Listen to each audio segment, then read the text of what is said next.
Lego Space Adventures, Mars, Alien Attack by Allison Lassieur. Lego Space Adventures, Mars, Alien Attack. Scanning duty is the worst, grumbled Gunner. He was staring at a large computer screen. Don't complain, replied Jazz. At least you're not on cleanup duty this week. Gunner and Jazz were part of a team of humans working on Mars. They had come to mine energy crystals. Then aliens appeared on Mars. They wanted the crystals too. They attacked the humans. Lately, things had been quiet, but everyone knew the aliens could return at any time. Hey, what's that? Jazz asked. Gunner appeared at the computer screen. It's a new pocket of crystals, he said excitedly. He tapped some keys on the computer keyboard. They're almost 100% pure. The crystals are located in Aries Canyon. That's miles from here, Gunner said. If the crystals are as good as you say, we could check it out, Jazz said. Let's go, Gunner said. Gunner and Jazz zoomed across the red Martian surface in their MX-81 fighter. Soon, they had left the safety of the mining area far behind. Deep canyons and rocky hills dotted the landscape. It was a dangerous place. I don't like this, Jazz said. There are too many places for aliens to hide. Don't worry, Gunner said. We won't be long. Jazz pointed to a dark hole in the Martian surface. There it is, he said. Gunner flew in the canyon. As they approached the bottom, Gunner said, There are the crystals. They landed and jumped out of the fighter. Jazz picked up a crystal. These are very pure, Jazz said. Gunner eyed the steep canyon walls. He frowned. There's no way we'll get a mobile mining unit down here, he said. We'll have to mine the crystals by hand. The two miners climbed aboard their ship. Mission Commander is going to be very happy to hear about this, Jazz said. And Gunner fired the engines. The MX-81 took off. Suddenly, an alien ship appeared in the sky. A blast ripped through the air, barely missing the MX-81. Aliens, Gunner yelled. We've got to get out of here. Gunner roared past the alien ship. Jazz fired the laser cannon, and the first shot missed, but the second one caught the alien ship's wing. It exploded in a ball of red and yellow flames. Got it, Jazz yells. Now get us back to base. When Gunner and Jazz returned to base, they went straight to the commander's office. Before they could say anything, the commander shut the office door.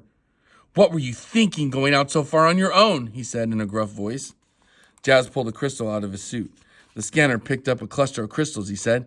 This is almost 100% pure, the commander said. How much is there? It's a good supply, but it's at the bottom of the canyon, Gunner said. We'll have to extract it by hand, the commander frowned. I don't want to risk another alien attack, he said. The aliens don't know about it, Jazz said. There was no sign of them in the canyon. The commander looked at the crystal. Then he looked at Gunner and Jazz. You will have to go at night. The aliens are less likely to detect you in the dark, he said. We can do it tomorrow night, Gunner said. Jazz nodded. Good, the commander said. You can have 2 mining robots to help you. Gunner and Jazz couldn't wait to get started. The next day, Gunner and Jazz loaded their fighter with equipment and supplies.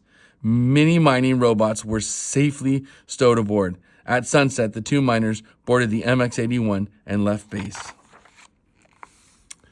When they arrived at Aries Canyon, they put the robots to work, and soon the canyon was humming with the sound of mining. Before they knew it, the sky above the canyon began to grow lighter. It was almost dawn, and only a few crystals remained. I can't get the last ones, Gunner said.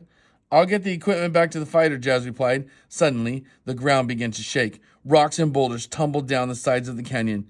Marsquake! Jazz cried.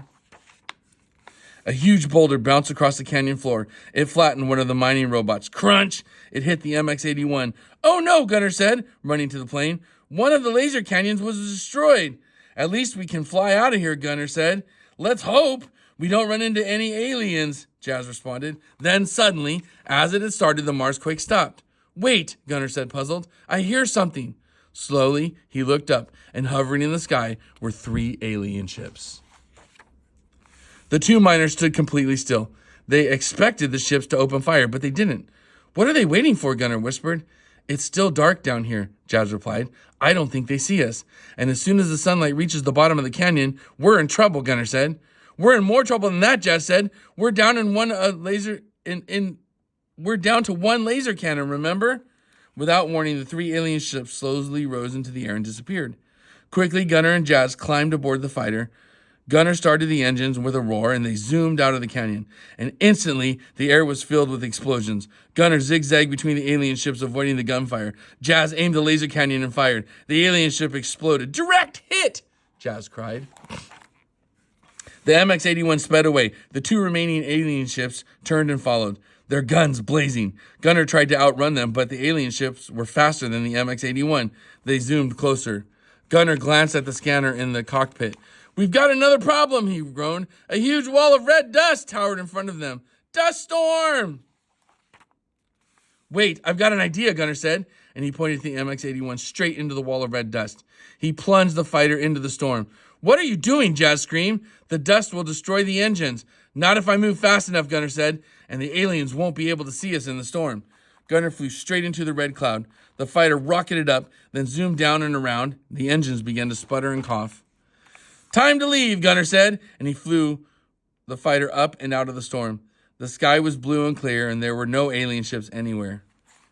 "There's the base," Jazz said, pointing to the familiar Mission Command Center. Gunner guided the damaged fighter to the landing strip. They touched down just as the engine spit out clouds of dust, and they died. The commander was there to greet them, and he looked at the MX-81. It was covered with burns from laser fire. The mangled laser gun hung limply by its few bolts, and the 2 miners were coated with red dust, but they were grinning. "Mission accomplished," they said. "Well done," the commander replied.